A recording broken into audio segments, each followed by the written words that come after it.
Bismillah, alhamdulillah, wassalatu wassalamu ala rasulillah wa ala alihi wa sahbihi wa man walah, wa la hawla wa la quwwata illa billah, amma ba'du. Saudara-saudara kaum muslimin dimanapun berada, yang semoga kita semua selalu dirahmati dan dimuliakan oleh Allah Subhanahu wa ta'ala. Amin. Amin. Setelah kita mengucap syukur kehadirat Allah Subhanahu wa ta'ala dan berselawat atas nabinya sallallahu alaihi wasallam, tema kita kali ini adalah ciri diterimanya taubat. Pasti kita semua umat manusia, anak keturunan Adam, menyadari bahwa kita banyak sekali melakukan dosa, maksiat, dan bahkan tidak menutup kemungkinan dosa-dosa yang besar sekalipun. Dan kita tentunya mengharapkan ampunan dari Allah Subhanahu wa ta'ala dan diterima taubat kita tersebut.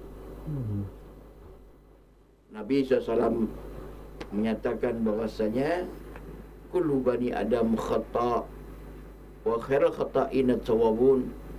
Semua anak Adam banyak berbuat salah, dan sebaik-baik orang yang berbuat salah adalah orang yang bertobat dari kesalahannya.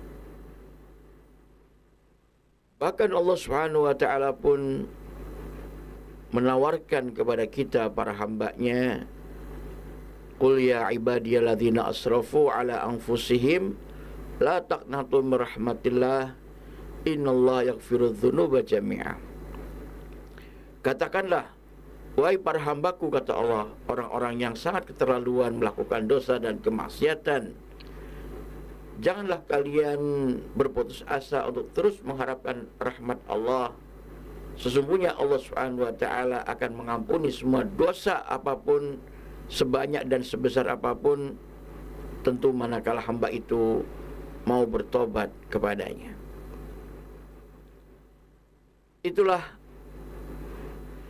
yang sangat menggembirakan kita selaku para hamba Allah, karena andai kata saja di sana tidak ada ampunan, pasti kita semua akan celaka. Betapa tidak, saudara sekalian, kita lihat apa yang Allah firmankan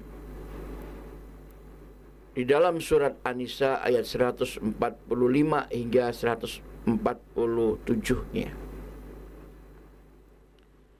Allah Subhanahu wa ta'ala menegaskan, a'udzubillahi minasyaitonir rajim, innal munafiqina fid darkil asfali minan nar. Sesungguhnya orang-orang munafik itu mereka akan berada di dalam tingkatan neraka yang paling bawah, dan itulah tingkatan neraka yang azabnya paling berat. Orang-orang munafik sangat keterlaluan dosanya. Mereka di samping hakikatnya adalah orang kafir, menyembunyikan kekafiran di dalam hatinya, ditambah lagi mereka berpura-pura menjadi orang Islam dan selalu saja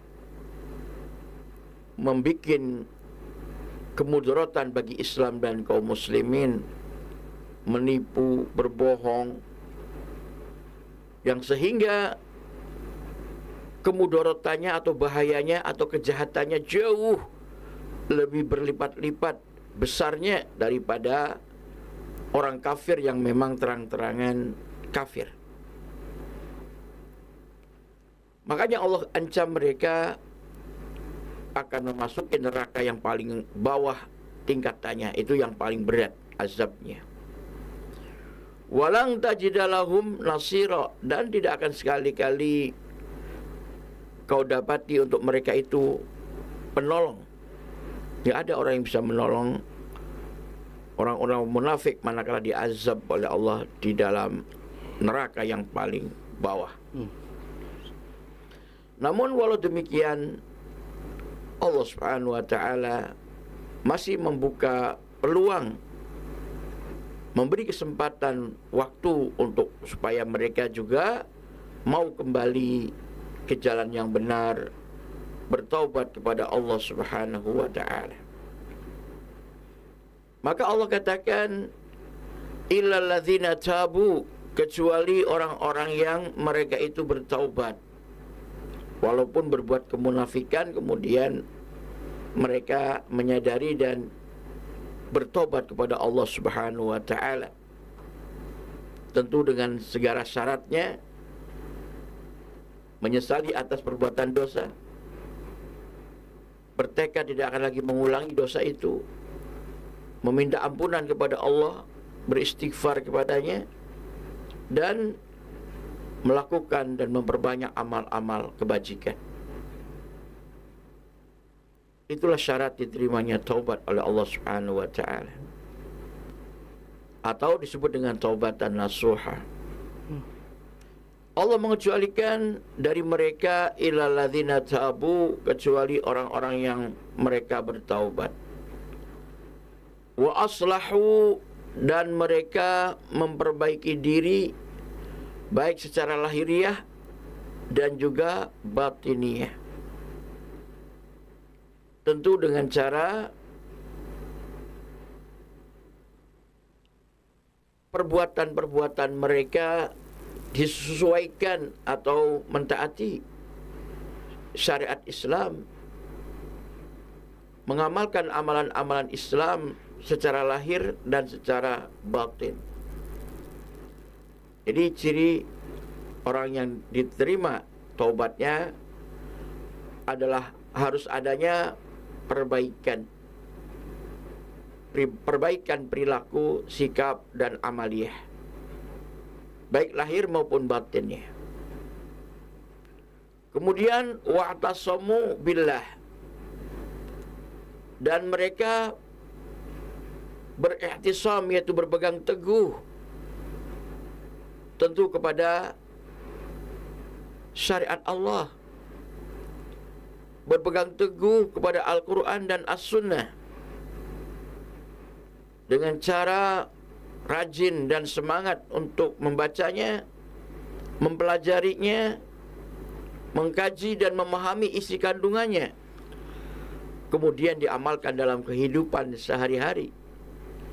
Itulah makna berpegang teguh kepada Allah Subhanahu wa ta'ala, yaitu kepada syariatnya, kepada Quran dan Sunnah.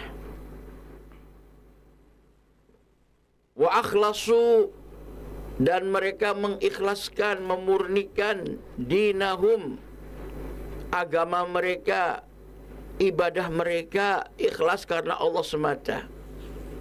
Tidak lagi dikotori dan dicampuri dengan kesyirikan, dengan riya, dengan kekufuran, melainkan ibadahnya betul-betul murni, ikhlas karena Allah Subhanahu wa ta'ala saja yang esa, semata-mata mencari wajah dan keridhoannya, mencari rahmat dan kasih sayangnya, mengharapkan surganya dan apa yang ada di tangannya Allah Subhanahu wa ta'ala.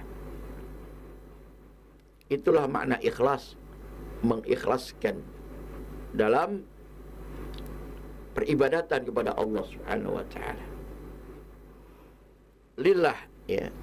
Wa akhlasu dinahum lillah, dan mengikhlaskan peribadatan mereka kepada Allah Subhanahu wa ta'ala. Faulaika, maka mereka itu, kata Allah, yang memenuhi ciri-ciri tersebut, ma'al mu'minin, bersama orang-orang yang beriman. Artinya mereka sudah masuk ke dalam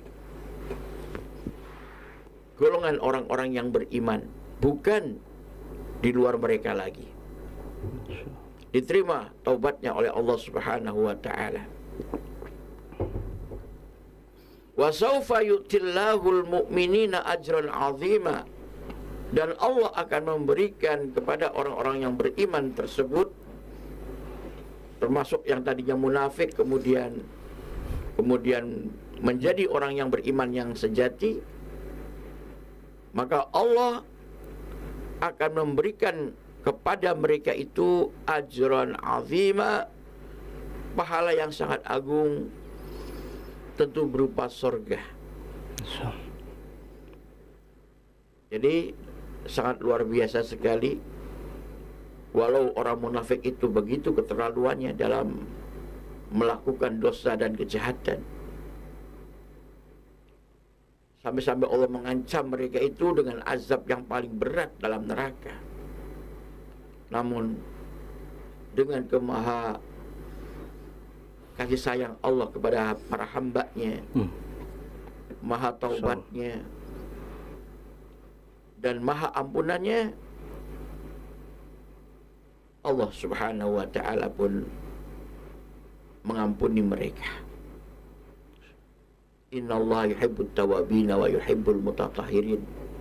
Sesungguhnya Allah mencintai orang yang bertaubat dan membersihkan diri.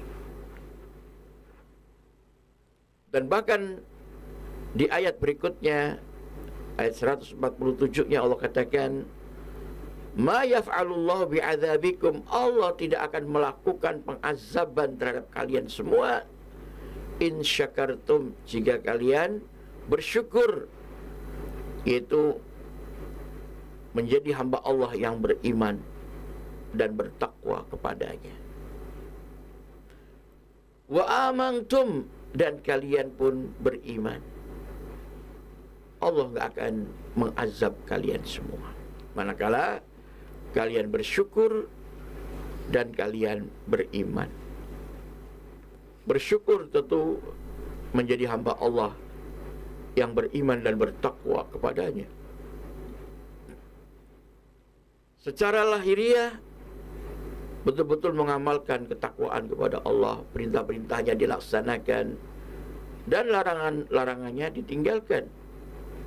Juga beriman di dalam hatinya, lahir batin betul-betul bersih dari kekotoran kesyirikan, kekotoran kekafiran, kemunafikan, riya, sum'ah, dan segala apa yang merusak amalan-amalan dan keimanan. Wa kana Allahu syakiran alima, dan adalah Allah Subhanahu wa ta'ala maha bersyukur, maha menerima kebaikan yang dilakukan oleh para hamba-Nya, membalasi mereka, orang yang beriman dan beramal soleh, dengan balasan yang berlipat ganda pahalanya, dan juga pahala yang agung berupa surganya. Lagi pula Allah maha aliman, maha mengetahui atas apa yang dilakukan oleh kita para hamba. Dan jangan khawatir bagi orang-orang yang beriman dan beramal soleh, bahkan sekecil apapun kebaikan yang dilakukan, pasti Allah akan membalasnya dengan pahala yang berlipat ganda. Dan andai kata pun hamba itu berbuat dosa, maka tidak dibalas kecuali yang setimpal dengannya.